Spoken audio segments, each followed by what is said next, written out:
कभी आपने ध्यान दिया है कि सब कुछ ठीक होने के बावजूद भी अंदर एक खालीपन बना रहता है। अच्छी नौकरी है, घर है, परिवार है, फिर भी मन शांत नहीं है। रात को सोते समय दिमाग बंद नहीं होता। बार बार वही सवाल, मैं खुश क्यों नहीं हूं? मेरे साथ ही ऐसा क्यों होता है? मैं इतना मेहनत करता हूं, फिर भी संतुष्टि क्यों नहीं मिलती? हम अक्सर सोचते हैं कि समस्या बाहर है। शायद शहर बदलना पड़े, शायद नई नौकरी, शायद प्रमोशन, शायद ज्यादा पैसा। लेकिन क्या आपने कभी सोचा है कि समस्या बाहर नहीं, अंदर हो सकती है? Why external success doesn't fix internal chaos? हम अपनी परिस्थितियों को बदलने की कोशिश करते हैं, लेकिन अपने विचारों को नहीं। हम बाहरी चीजों को अपग्रेड करते हैं, मोबाइल, कार, कपड़े, घर, लेकिन अपने सोचने का तरीका वही पुराना रखते हैं। और यही सबसे बड़ी गलती है। अगर आपका मन अव्यवस्थित है, तो बाहरी सफलता भी स्थायी खुशी नहीं दे सकती, क्योंकि असली नियंत्रण हमारे विचारों में है। और जब विचार अव्यवस्थित होते हैं, तो जीवन भी वैसा ही बन जाता है। Introduction to the book. इसी गहरी सच्चाई को समझाने के लिए लिखी गई है किताब master your mind, master your life, लेखक जॉन विंसन द्वारा। इस किताब का मूल संदेश बहुत स्पष्ट है। आप वही बनते हैं जो आप सोचते हैं। ये किताब हमें सिखाती है कि हमारा जीवन हमारी परिस्थितियों का परिणाम नहीं है, बल्कि हमारे विचारों का परिणाम है। इस वीडियो के इस भाग में हम समझेंगे कि हमारा मन कैसे काम करता है, हमारे विचार कैसे हमारे व्यवहार को नियंत्रित करते हैं, और क्यों हमारे जीवन की दिशा बदलने के लिए सबसे पहले हमें अपनी सोच बदलनी पड़ती है। Thoughts, emotions and behaviour loop. किताब के अनुसार एक सरल लेकिन शक्तिशाली चक्र है: विचार, भावना, व्यवहार और परिणाम। आप जो सोचते हैं वही महसूस करते हैं, जो महसूस करते हैं उसी के अनुसार कार्य करते हैं, और जो कार्य करते हैं वही परिणाम बनते हैं। मान लीजिए आप बार बार सोचते हैं, मैं पर्याप्त अच्छा नहीं हूं। ये विचार धीरे धीरे भावना बन जाता है: हीनता, डर, असुरक्षा। फिर आपका व्यवहार बदलता है। आप मौके लेने से बचते हैं, अपनी बात रखने से डरते हैं, नई जिम्मेदारियों से पीछे हटते हैं। और अंत में परिणाम वही आता है, आप आगे नहीं बढ़ते। फिर आप कहते हैं, देखा, मैं सच में अच्छा नहीं हूं। यही है मानसिक चक्र। विचार खुद को प्रमाणित करने लगते हैं। The hidden power of the subconscious. अब यहां सबसे महत्वपूर्ण बात आती है। हमारा लगभग 95% व्यवहार अवचेतन मन द्वारा नियंत्रित होता है। अवचेतन मन वो हिस्सा है जो बचपन से अब तक के अनुभवों को स्टोर करता है। परिवार, समाज, स्कूल, सब ने हमें कुछ विश्वास दिए हैं। पैसा कमाना कठिन है, तुम उतने होशियार नहीं हो, जोखिम मत लो। ये वाक्य धीरे धीरे हमारे अंदर स्थायी विश्वास बन जाते हैं, और फिर हम उन्हें सच मानकर जीने लगते हैं। अवचेतन मन तर्क नहीं करता, वो केवल दोहराव को स्वीकार करता है। जो आप बार बार सोचते हैं वो आपके व्यक्तित्व का हिस्सा बन जाता है। What this journey will change। इस किताब का उद्देश्य आपको प्रेरित करना नहीं है, बल्कि आपको जागरूक बनाना है। जब आप समझ जाते हैं कि आपके जीवन की गुणवत्ता आपके विचारों की गुणवत्ता पर निर्भर करती है, तब आप बाहरी परिस्थितियों को दोष देना बंद कर देते हैं, और यहीं से वास्तविक परिवर्तन शुरू होता है। अगले भाग में हम गहराई से समझेंगे कि हमारा चेतन, अवचेतन और अचेतन मन कैसे काम करते हैं, और क्यों बचपन की मान्यताएं आज भी हमारे निर्णयों को नियंत्रित कर रही हैं। क्योंकि जब तक आप अपने मन की संरचना को नहीं समझेंगे, आप उसे नियंत्रित नहीं कर पाएंगे। अब तक हमने ये समझा कि विचार हमारे जीवन को आकार देते हैं, लेकिन सवाल यह है कि ये विचार आते कहां से हैं? हमारा मन एक ही स्तर पर काम नहीं करता, ये कई परतों में विभाजित है: चेतन, अवचेतन और अचेतन। अगर आप अपने जीवन को बदलना चाहते हैं, तो आपको पहले यह समझना होगा कि आपका मन अंदर से कैसे संचालित होता है। The conscious mind, the decision maker. सबसे पहले बात करते हैं चेतन मन की। चेतन मन वो हिस्सा है जो अभी इस समय मेरी आवाज सुन रहा है, जो तर्क करता है, निर्णय लेता है, गणना करता है। जब आप कोई गणित का सवाल हल करते हैं या ये तय करते हैं कि आज क्या पहनना है, तो चेतन मन काम कर रहा होता है। लेकिन यहाँ एक महत्वपूर्ण तथ्य है, हमारा चेतन मन हमारे व्यवहार का केवल लगभग 5% नियंत्रित करता है। मतलब हम सोचते हैं कि हम अपने फैसले खुद ले रहे हैं, लेकिन वास्तव में अधिकांश फैसले पहले से प्रोग्राम किए हुए होते हैं। The subconscious mind, the silent controller. अब आते हैं अवचेतन मन पर। अवचेतन मन वो हिस्सा है जो हमारे सभी अनुभवों, विश्वासों और आदतों को स्टोर करता है। जब आप साइकिल चलाते हैं या गाड़ी चलाते हैं तो आपको हर कदम पर सोचना नहीं पड़ता, क्योंकि ये कौशल अब अवचेतन में दर्ज हो चुका है।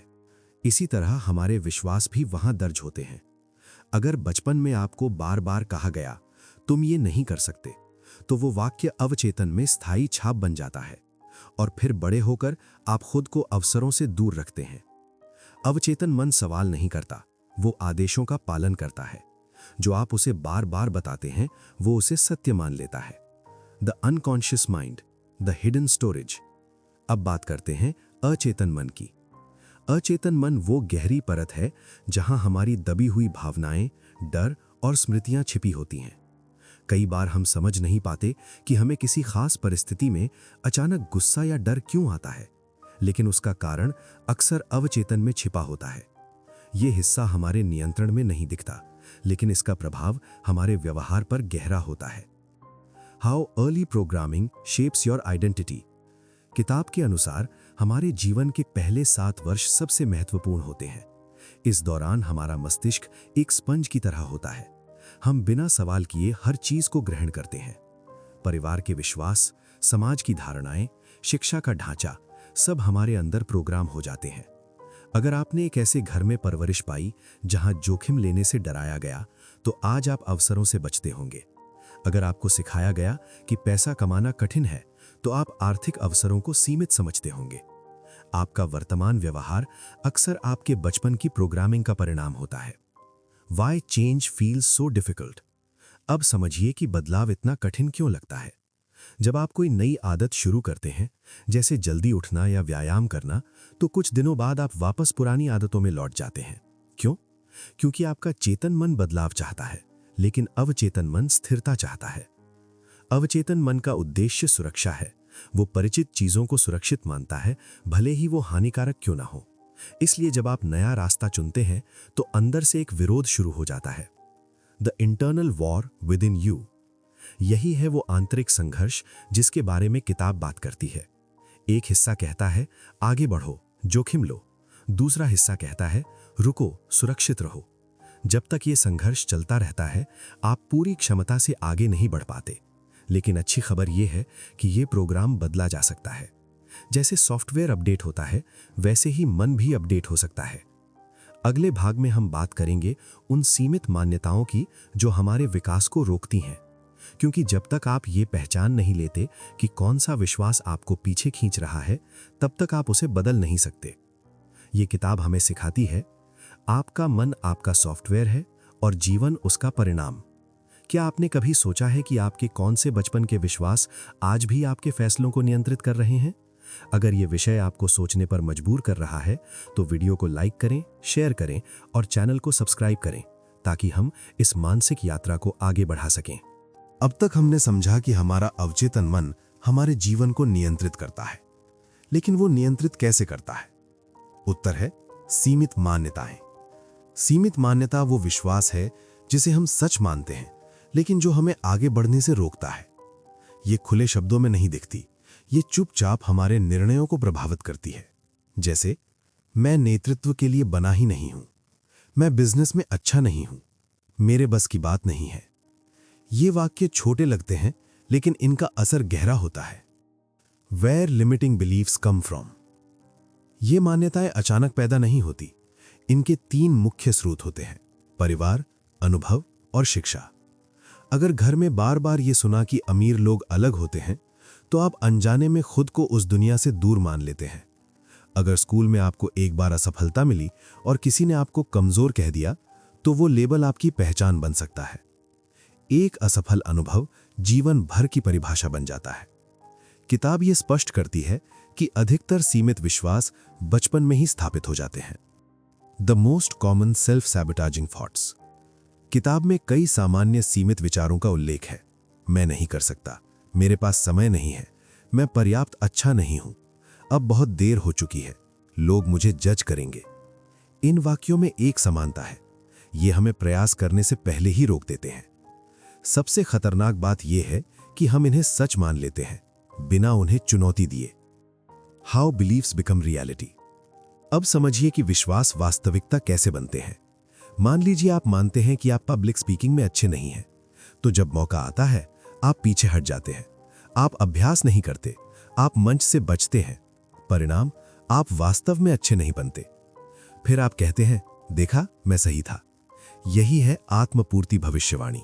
विश्वास, व्यवहार, परिणाम, विश्वास मजबूत। जब तक ये चक्र टूटेगा नहीं, परिणाम भी नहीं बदलेंगे। The danger of I am statements. किताब एक महत्वपूर्ण चेतावनी देती है। आई एम से शुरू होने वाले वाक्यों से सावधान रहें। जब आप कहते हैं मैं आलसी हूं, मैं असफल हूं, मैं कमजोर हूं, तो आप एक तात्कालिक स्थिति को स्थायी पहचान बना देते हैं। लेकिन सच ये है, आप कोई एक गलती नहीं है, आप कोई एक परिणाम नहीं है। व्यवहार बदला जा सकता है, पहचान भी बदली जा सकती है। Excuses, fear and procrastination. सीमित मान्यताएं अक्सर बहानों के रूप में प्रकट होती हैं। अभी सही समय नहीं है, थोड़ा और तैयार हो लूं, अगर असफल हो गया तो। डर असफलता का नहीं होता, डर पहचान टूटने का होता है। अगर मैं कोशिश करूं और सफल ना हुआ तो मेरी ये धारणा टूट जाएगी कि मैं कोशिश करने वाला इंसान हूं। इसलिए हम टालते हैं, हम परफेक्शन का इंतजार करते हैं, हम छोटे कदमों की जगह बड़े छलांग की सोचते हैं और रुक जाते हैं। Awareness is the first breakthrough. परिवर्तन की शुरुआत जागरूकता से होती है। अपने आप से पूछिए, मैं कौन सा वाक्य बार बार दोहराता हूं, किस स्थिति में मैं पीछे हट जाता हूं, किस डर के कारण मैं निर्णय नहीं लेता। जब आप अपने विचारों को पकड़ लेते हैं तो आप उन्हें चुनौती दे सकते हैं। किताब हमें सिखाती है कि सीमित मान्यताओं को बदलने के लिए पहले उन्हें पहचानना जरूरी है। अगले भाग में हम बात करेंगे एक ऐसी मानसिक स्थिति के बारे में जो सीमित मान्यताओं को और मजबूत करती है। विश्लेषण पक्षाघात, यानी एनालिसिस पैरालिसिस। जब हम सोचते ही रहते हैं लेकिन निर्णय नहीं लेते तो जीवन रुक जाता है। हम समझेंगे कि यह क्यों होता है और इससे बाहर कैसे निकला जाए। क्या आपने कभी ऐसा अनुभव किया है कि आप किसी महत्वपूर्ण निर्णय के सामने खड़े हैं लेकिन कदम आगे नहीं बढ़ पा रहा? आप सोचते हैं, फिर और सोचते हैं, फिर और जानकारी जुटाते हैं, फिर भी निर्णय नहीं लेते। इसी स्थिति को किताब एनालिसिस पैरालिसिस कहती है, यानी इतना विश्लेषण करना कि आप निर्णय लेने की क्षमता ही खो दें। ये आलस्य नहीं है, ये मानसिक जाम है। हम अधिक सोचते क्यों हैं? क्योंकि हम गलत निर्णय से डरते हैं। करियर, शादी, पैसे, परिवार, ये जीवन के बड़े निर्णय हैं। इनका असर लंबा चलता है। इसलिए हम हर संभावना का अनुमान लगाते हैं, हर नतीजे की कल्पना करते हैं, हर व्यक्ति से राय लेते हैं। लेकिन जितनी ज्यादा जानकारी, उतना ज्यादा भ्रम।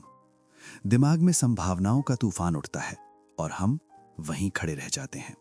विश्लेषण पक्षाघात सिर्फ मानसिक नहीं, शारीरिक भी होता है। आप थकान महसूस करते हैं, नींद कम हो जाती है, दिल की धड़कन तेज हो जाती है, सांस उथली हो जाती है। आप बार बार वही विचार दोहराते हैं। ये स्थिति ऊर्जा को खा जाती है और सबसे खतरनाक बात, आप कोई प्रगति नहीं करते। किताब बताती है कि कुछ व्यक्तित्व विशेषताएं इस समस्या को बढ़ाती हैं। पहला, फिक्स्ड माइंडसेट। अगर आप दुनिया को सही या गलत में देखते हैं तो हर निर्णय भारी लगने लगता है। दूसरा, परफेक्शनिज्म। अगर आप हर निर्णय में 100% सही होना चाहते हैं तो आप कभी शुरू नहीं करेंगे। तीसरा, पीपल प्लीजिंग। अगर आप हर किसी को खुश रखना चाहते हैं तो आपका निर्णय कमजोर पड़ जाएगा।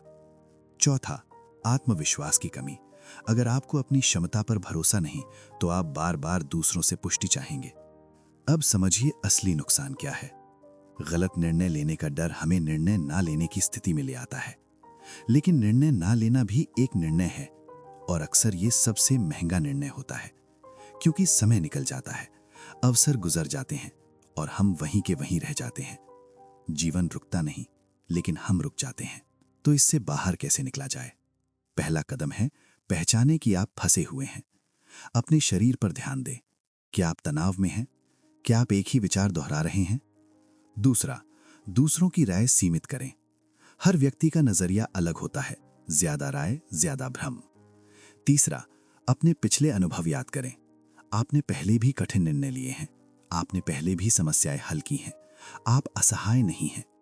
किताब एक महत्वपूर्ण सुझाव देती है, भविष्य की कल्पनाओं में मत खोइए। हम अक्सर भविष्य के दर्द से बचने की कोशिश में वर्तमान को खो देते हैं। आप हर परिणाम को नियंत्रित नहीं कर सकते, लेकिन आप इस क्षण का अगला सही कदम ले सकते हैं। छोटे निर्णय लें, अभी के लिए सही निर्णय लें। आवश्यकता हो तो रास्ता बदलें। पूर्ण स्पष्टता की प्रतीक्षा मत कीजिए, स्पष्टता अक्सर क्रिया के बाद आती है। अब तक हमने समझा कि सीमित विश्वास और अत्यधिक विश्लेषण कैसे हमें रोकते हैं। अगले भाग में हम बात करेंगे सकारात्मक सोच और आत्मवार्ता की शक्ति पर, क्योंकि जब तक आपका अंदरूनी संवाद नहीं बदलेगा, तब तक आपका व्यवहार भी नहीं बदलेगा। ये किताब हमें सिखाती है निर्णय लेने की क्षमता आत्मविश्वास से जन्म लेती है। क्या आप आज किसी निर्णय को टाल रहे हैं? अगर ये विचार आपको सोचने पर मजबूर कर रहा है तो वीडियो को लाइक करें, शेयर करें और चैनल को सब्सक्राइब करें, ताकि हम सोच से आगे बढ़कर कार्यवाही तक पहुंच सकें। जब हम सकारात्मक सोच शब्द सुनते हैं तो अक्सर हमें लगता है कि ये बस मोटिवेशनल बातें हैं, सब अच्छा होगा, बस खुश रहो। लेकिन किताब स्पष्ट करती है, सकारात्मक सोच का मतलब वास्तविकता से भागना नहीं है। ये सच्चाई से आंखें बंद करना नहीं है, ये दर्द को नकारना नहीं है, बल्कि ये है परिस्थिति को स्वीकार करके भी अपने दृष्टिकोण को संतुलित रखना। What positive thinking is not? सकारात्मक सोच का मतलब ये नहीं है कि आप हर समय खुश रहें। जीवन में निराशा, गुस्सा, डर, ये सभी स्वाभाविक भावनाएं हैं। किताब ये कहती है कि इन भावनाओं को दबाना समाधान नहीं है।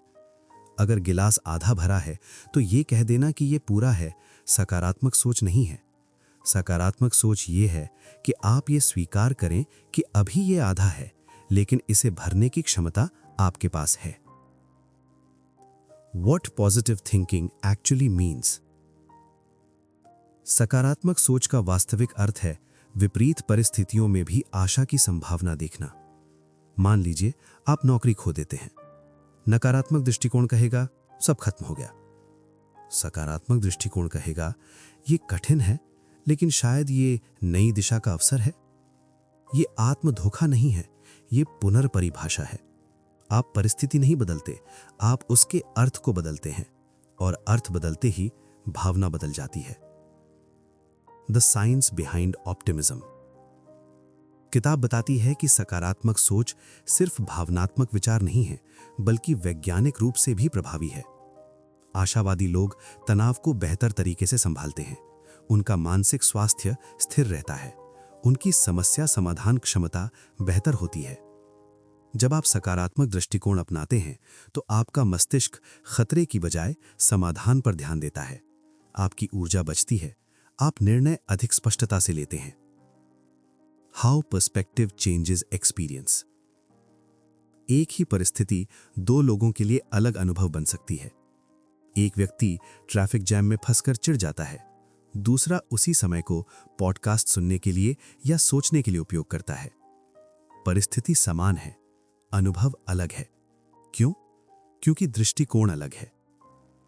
किताब हमें सिखाती है कि जीवन की गुणवत्ता परिस्थितियों से नहीं, दृष्टिकोण से तय होती है।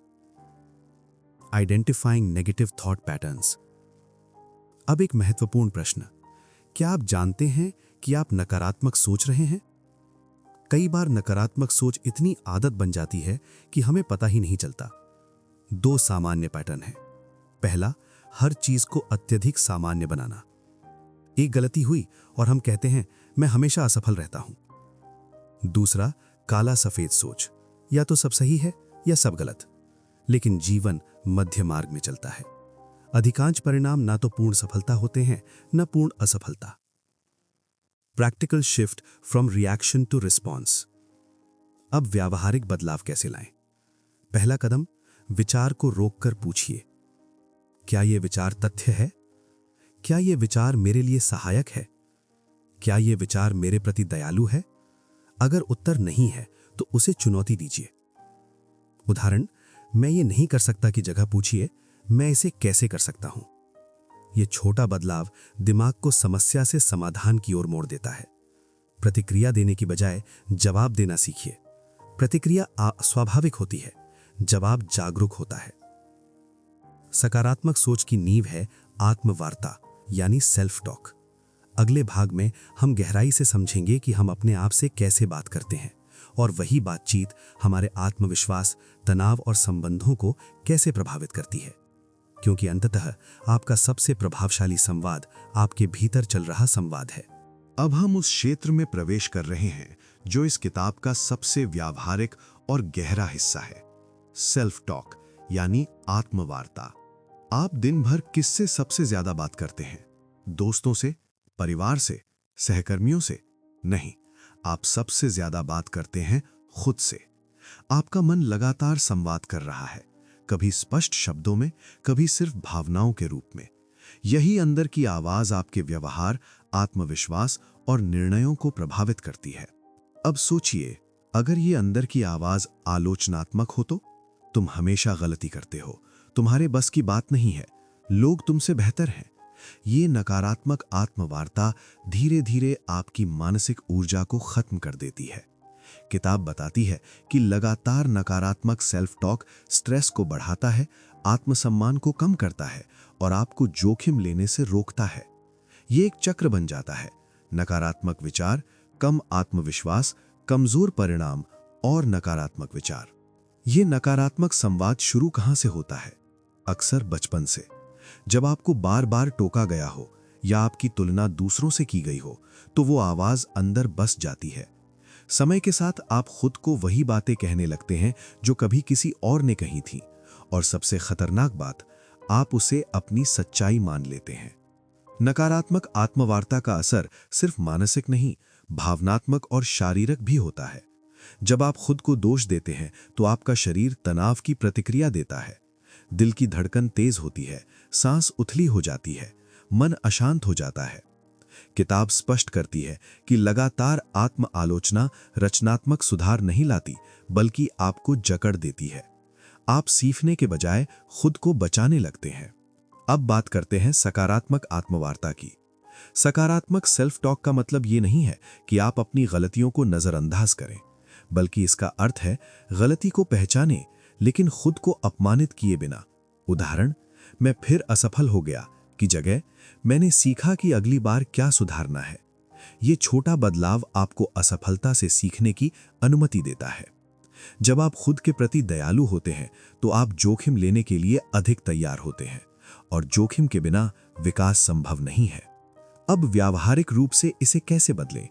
पहला कदम, जागरूकता। दिन में कुछ क्षण रुककर पूछिए, अभी मैं खुद से क्या कह रहा हूं? अगर आप पकड़ लें कि आप खुद को नीचा दिखा रहे हैं तो तुरंत वाक्य को पुनर्परिभाषित करें।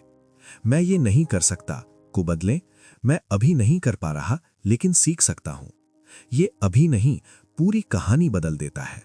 किताब एक व्यावहारिक अभ्यास सुझाती है, दैनिक सकारात्मक पुष्टि यानी एफर्मेशंस।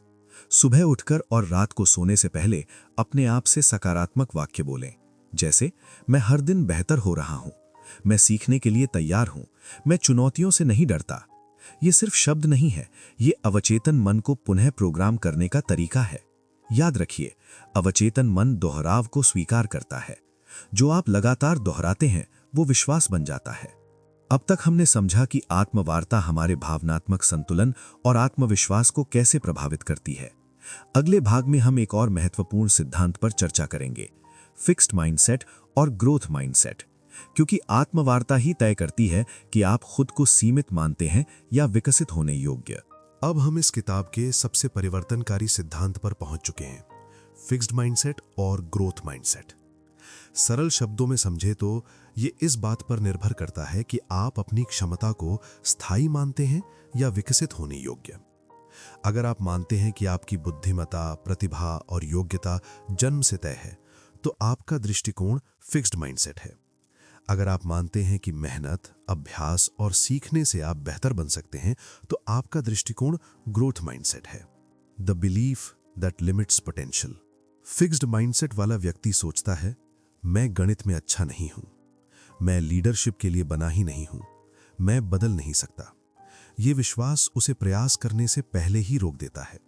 वो चुनौतियों से बचता है, आलोचना से डरता है और दूसरों की सफलता से असहज हो जाता है। क्यों? क्योंकि हर चुनौती उसकी पहचान के लिए खतरा है। अगर वो असफल हुआ तो उसका ये विश्वास टूट जाएगा कि वो काबिल है। How a fixed mindset blocks success. किताब बताती है कि फिक्स्ड माइंडसेट धीरे धीरे विकास को रोक देता है। ऐसा व्यक्ति नई चीजें सीखने की बजाय अपने सुरक्षित क्षेत्र में रहना पसंद करता है। वो गलती को सीखने का अवसर नहीं बल्कि अपनी अक्षमता का प्रमाण मानता है। इसका परिणाम ये होता है कि वो अपनी वास्तविक क्षमता तक कभी नहीं पहुंच पाता। वो प्रयास से अधिक छवि बचाने पर ध्यान देता है। The power of growth mindset. इसके विपरीत ग्रोथ माइंडसेट वाला व्यक्ति सोचता है, मैं अभी नहीं जानता लेकिन सीख सकता हूं। गलती हुई इसका मतलब मैं सीख रहा हूं। मेहनत मुझे बेहतर बनाएगी। ये व्यक्ति चुनौतियों को स्वीकार करता है। वो आलोचना को सुधार का माध्यम मानता है और दूसरों की सफलता से प्रेरणा लेता है। ग्रोथ माइंडसेट में पहचान परिणाम से नहीं, प्रक्रिया से बनती है। How failure is interpreted differently. एक ही असफलता दो लोगों के लिए अलग अर्थ रख सकती है। फिक्स्ड माइंडसेट कहेगा, मैं असफल हूं। ग्रोथ माइंडसेट कहेगा, यह तरीका काम नहीं किया। पहले व्यक्ति के लिए असफलता पहचान बन जाती है, दूसरे व्यक्ति के लिए असफलता डेटा बन जाती है, और यही अंतर भविष्य तय करता है। Shifting your internal narrative. अब प्रश्न यह है कि क्या माइंडसेट बदला जा सकता है? किताब स्पष्ट करती है, हां। पहला कदम है अपने अंदर चल रही कहानी को पहचानना। जब आप कहते हैं मैं नहीं कर सकता, तो उसे बदलें, मैं अभी नहीं कर पा रहा। ये अभी विकास का द्वार खोल देता है। दूसरा, परिणाम से अधिक सीखने पर ध्यान दें। अगर आपका लक्ष्य 30 किलो वजन कम करना है तो केवल परिणाम पर मत अटकिए, हर दिन की स्वस्थ आदतों पर ध्यान दीजिए। Learning over ego. Growth mindset अपनाने का अर्थ है अहंकार को छोड़ना। जब आप स्वीकार करते हैं कि आप सब कुछ नहीं जानते, तभी आप सीखने के लिए तैयार होते हैं। किताब ये भी बताती है कि प्रयास कमजोरी का संकेत नहीं है। फिक्स्ड माइंडसेट में प्रयास का अर्थ है, अगर मुझे मेहनत करनी पड़ रही है तो मैं प्रतिभाशाली नहीं हूं। लेकिन ग्रोथ माइंडसेट में प्रयास का अर्थ है, यही विकास का रास्ता है। अब तक हमने समझा कि सोच का ढांचा ही जीवन की दिशा तय करता है। अगले भाग में हम बात करेंगे सफल आदतों के निर्माण पर, क्योंकि माइंडसेट दिशा देता है लेकिन आदतें गति देती हैं, और बिना सही आदतों के कोई भी मानसिक परिवर्तन अधूरा रह जाता है। अब हम उस चरण पे पहुंच चुके हैं जहां विचार वास्तविकता में बदलते हैं। माइंडसेट दिशा देता है लेकिन आदतें तय करती हैं कि आप कितनी दूर जाएंगे। किताब स्पष्ट कहती है, आपको वही नहीं मिलता जो आप चाहते हैं, आपको वही मिलता है जो आप लगातार करते हैं। अगर आपके विचार सकारात्मक हैं लेकिन आपकी आदतें असंगठित हैं, तो परिणाम स्थायी नहीं होंगे। Hidden habits that destroy success. कई बार हमारी विफलता किसी बड़े कारण से नहीं बल्कि छोटी छोटी आदतों से होती है, जैसे दूसरों को खुश करने की आदत, हर गलती का दोष किसी और पर डालना, स्पष्ट लक्ष्य ना होना, शारीरिक स्वास्थ्य की अनदेखी करना, हर समय तुलना करना। ये आदतें धीरे धीरे आत्मविश्वास और दिशा दोनों को कमजोर करती हैं। Comfort zone and fear of action. Comfort zone सबसे सुरक्षित जगह लगती है, लेकिन वहीं विकास रुक जाता है। जब आप बार बार वही करते हैं जो आसान है, तो आप वही बने रहते हैं जो अभी हैं। किताब हमें याद दिलाती है, जोखिम के बिना विस्तार संभव नहीं है। सफल लोग भी डरते हैं, अंतर सिर्फ इतना है कि वे डर के बावजूद कदम उठाते हैं। Perfectionism and waiting for the right time. एक और खतरनाक आदत है परफेक्शन का इंतजार। अभी पूरी तैयारी नहीं है, अभी सही समय नहीं है, लेकिन सच ये है कि सही समय कभी नहीं आता। अधूरा आरंभ पूर्ण इंतजार से बेहतर है। किताब स्पष्ट करती है, पूर्णता की चाह अक्सर टाल मटोल का रूप होती है। The discipline advantage. बहुत लोग मानते हैं कि सफलता प्रतिभा से आती है, लेकिन किताब बताती है, अनुशासन प्रतिभा से अधिक महत्वपूर्ण है। प्रतिभा अवसर देती है, अनुशासन निरंतरता देता है। जब आप रोज छोटे छोटे कदम उठाते हैं तो धीरे धीरे पहचान बदलने लगती है, और पहचान बदलते ही जीवन की दिशा बदल जाती है। Breaking negative patterns. अब सवाल है कि खराब आदतों को तोड़ें कैसे। पहला कदम, ट्रिगर पहचानिए। किस स्थिति में आप पुरानी आदत दोहराते हैं? किस भावना के बाद आप हार मान लेते हैं? जब आप ट्रिगर पहचान लेते हैं तो आप प्रतिक्रिया बदल सकते हैं। दूसरा, सुबह की दिनचर्या बदले। सुबह का पहला घंटा दिन की दिशा तय करता है। अगर दिन की शुरुआत स्पष्टता से होगी तो निर्णय भी स्पष्ट होंगे। Accountability and environment. तीसरा, जिम्मेदारी। जब आप अपने लक्ष्य किसी विश्वसनीय व्यक्ति से साझा करते हैं तो आप अधिक जिम्मेदार बनते हैं। पर्यावरण भी उतना ही महत्वपूर्ण है। अगर आप ऐसे लोगों के बीच हैं जो नकारात्मक हैं या प्रगति से डरते हैं तो आपकी ऊर्जा प्रभावित होगी। किताब ये सुझाव देती है कि ऐसे वातावरण का चयन करें जो आपको बढ़ने के लिए प्रेरित करे। अब तक हमने समझा कि आदतें ही सफलता या असफलता का आधार बनती हैं। अगले भाग में हम बात करेंगे इन आदतों को स्थायी बनाने की रणनीतियों पर, जैसे जर्नलिंग, ध्यान, लक्ष्य निर्धारण और आत्मनिरीक्षण। क्योंकि बदलाव एक निर्णय से शुरू होता है लेकिन निरंतर अभ्यास से स्थायी बनता है। अब हम इस यात्रा के उस बिंदु पर पहुंच चुके हैं जहां बदलाव को स्थायी बनाना है। माइंडसेट बदलना पहला कदम था, नकारात्मक आत्मवार्ता को पहचानना दूसरा। लेकिन अब सवाल है, सफल आदतें बनाई कैसे जाएं? किताब स्पष्ट कहती है, बुरी आदतें अचानक नहीं बनती और अच्छी आदतें भी अचानक नहीं बनती। दोनों दोहराव से बनती हैं। इसलिए रणनीति जरूरी है। The power of small daily shifts. अधिकांश लोग बड़ी छलांग की सोचते हैं, लेकिन किताब छोटे नियमित कदमों की बात करती है। अगर आप हर दिन 1% बेहतर होते हैं तो 1 वर्ष में आपका स्तर पूरी तरह बदल सकता है। छोटे बदलाव, सुबह 20 मिनट जल्दी उठना, दिन में 10 मिनट पढ़ना, रोज 15 मिनट व्यायाम करना। ये छोटे कदम पहचान को धीरे धीरे बदलते हैं, और पहचान बदलते ही व्यवहार स्वाभाविक हो जाता है। Journaling and self reflection. किताब एक बहुत शक्तिशाली उपकरण सुझाती है, जर्नलिंग। अक्सर हम अपनी गलतियों को तब समझते हैं जब वो बार बार दोहराई जाती हैं। अगर आप रोज अपने विचार, निर्णय और भावनाएं लिखें तो आप पैटर्न पहचानने लगेंगे। आप समझ पाएंगे किस स्थिति में आप कमजोर पड़ते हैं, किस भावना के बाद आप हार मान लेते हैं। जागरूकता से ही सुधार की शुरुआत होती है। Meditation and mental reset. दूसरा महत्वपूर्ण अभ्यास है ध्यान। ध्यान सिर्फ धार्मिक अभ्यास नहीं है, ये मानसिक रीसेट है। जब आप शांत बैठते हैं और अपने विचारों को बिना प्रतिक्रिया दिए देखते हैं तो आप समझते हैं कि आप अपने विचार नहीं हैं। ये दूरी आपको स्वचालित प्रतिक्रियाओं से मुक्त करती है। ध्यान से मानसिक स्पष्टता बढ़ती है, तनाव कम होता है और निर्णय लेने की क्षमता सुधरती है। Tracking progress and clear targets. सफल आदतों के लिए स्पष्ट लक्ष्य भी जरूरी है। अगर लक्ष्य अस्पष्ट है तो प्रयास भी असंगठित होगा। किताब सुझाव देती है, लक्ष्य को मापने योग्य बनाइए। मैं फिट होना चाहता हूं की जगह मैं अगले 3 महीनों में 5 किलो कम करना चाहता हूं। स्पष्ट लक्ष्य दिशा देते हैं और प्रगति ट्रैक करना प्रेरणा बनाए रखता है। Changing environment to change behaviour. पर्यावरण व्यवहार को प्रभावित करता है।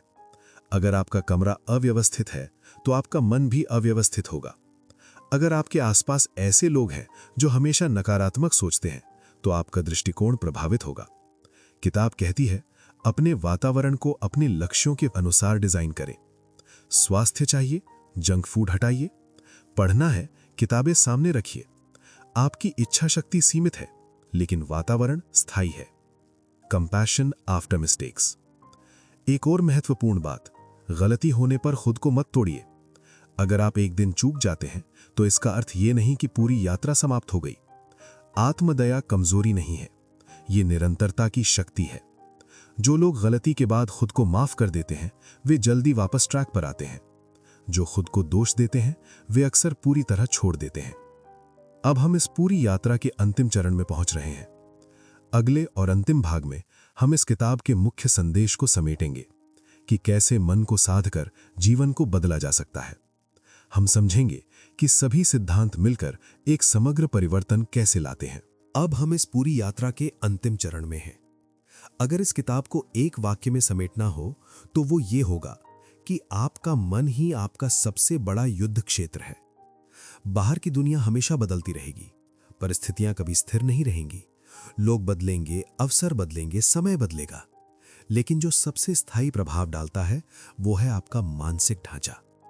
अगर मन अव्यवस्थित है तो बाहरी उपलब्धियां भी अधूरी लगेंगी। अगर मन संतुलित है तो कठिन परिस्थितियां भी विकास का साधन बन सकती हैं। Awareness to control. इस किताब ने हमें 3 बड़े चरण सिखाए। पहला, जागरूकता, अपने विचारों को पहचानना। दूसरा, पुनर्परिभाषा, नकारात्मक विश्वासों को चुनौती देना। तीसरा, अभ्यास, नई आदतों और सकारात्मक आत्मवार्ता को दोहराना। जागरूकता के बिना नियंत्रण संभव नहीं और नियंत्रण के बिना परिवर्तन अधूरा है। जब आप अपने विचारों को पकड़ लेते हैं तब आप उन्हें दिशा दे सकते हैं। Rewriting identity. सबसे गहरा बदलाव परिणाम में नहीं, पहचान में होता है। अगर आप खुद को आलसी मानते हैं तो आप उसी अनुसार व्यवहार करेंगे। अगर आप खुद को सीखने वाला व्यक्ति मानते हैं तो आप अवसरों की तलाश करेंगे। किताब हमें यह समझाती है कि पहचान स्थायी नहीं है, ये बार बार दोहराए गए विचारों और आदतों का परिणाम है। आज से आप अपनी पहचान पुनः लिख सकते हैं। The compounding effect of thoughts. विचार भी निवेश की तरह काम करते हैं। एक छोटा सकारात्मक विचार धीरे धीरे आत्मविश्वास बनाता है। एक छोटा नकारात्मक विचार धीरे धीरे डर बनाता है। जो आप रोज सोचते हैं वही आपका चरित्र बन जाता है और चरित्र ही भविष्य तय करता है। इसलिए विचारों को हल्के में मत लीजिए। वे अदृश्य होते हैं लेकिन उनका प्रभाव गहरा होता है। Mastery is a daily practice. मन पर नियंत्रण एक बार का निर्णय नहीं है, यह दैनिक अभ्यास है। कभी कभी आप पीछे हटेंगे, कभी पुरानी आदतें लौटेंगी, कभी नकारात्मक विचार हावी होंगे, लेकिन अंतर यह है, अब आप जागरूक हैं। अब आप जानते हैं कि आप अपने विचार नहीं हैं। आप उन्हें देख सकते हैं, चुनौती दे सकते हैं और दिशा बदल सकते हैं। यही है मानसिक परिपक्वता। Final integration of lessons. इस पूरी यात्रा में हमने समझा, विचार भावना बनते हैं, भावना व्यवहार बनता है, व्यवहार परिणाम बनता है। सीमित मान्यताएं पहचान को सीमित करती हैं, अत्यधिक विश्लेषण कार्यवाही रोकता है, नकारात्मक आत्मवार्ता आत्मविश्वास घटाती है, फिक्स्ड माइंडसेट विकास रोकता है, गलत आदतें प्रगति धीमी करती हैं। लेकिन जागरूकता बदलाव लाती है, ग्रोथ माइंडसेट विस्तार लाता है, सकारात्मक आत्मवार्ता संतुलन लाती है, छोटी निरंतर आदतें परिणाम लाती हैं। The ultimate question. अब अंतिम प्रश्न आपके सामने है। क्या आप अपने मन के स्वामी बनना चाहते हैं या परिस्थितियों के दास बने रहना चाहते हैं? यह किताब हमें सिखाती है, मन को साधो, जीवन अपने आप सध जाएगा। परिवर्तन बाहर से नहीं, अंदर से शुरू होता है और आज से आप उस दिशा में पहला कदम उठा सकते हैं। यह किताब हमें याद दिलाती है, आप वही बनते हैं जो आप सोचते हैं। क्या आप आज से अपने विचारों की जिम्मेदारी लेने के लिए तैयार हैं? अगर यह यात्रा आपको मूल्यवान लगी तो वीडियो को लाइक करें, शेयर करें और चैनल को सब्सक्राइब करें ताकि हम साथ मिलकर मन को साधकर जीवन को बेहतर बना सकें।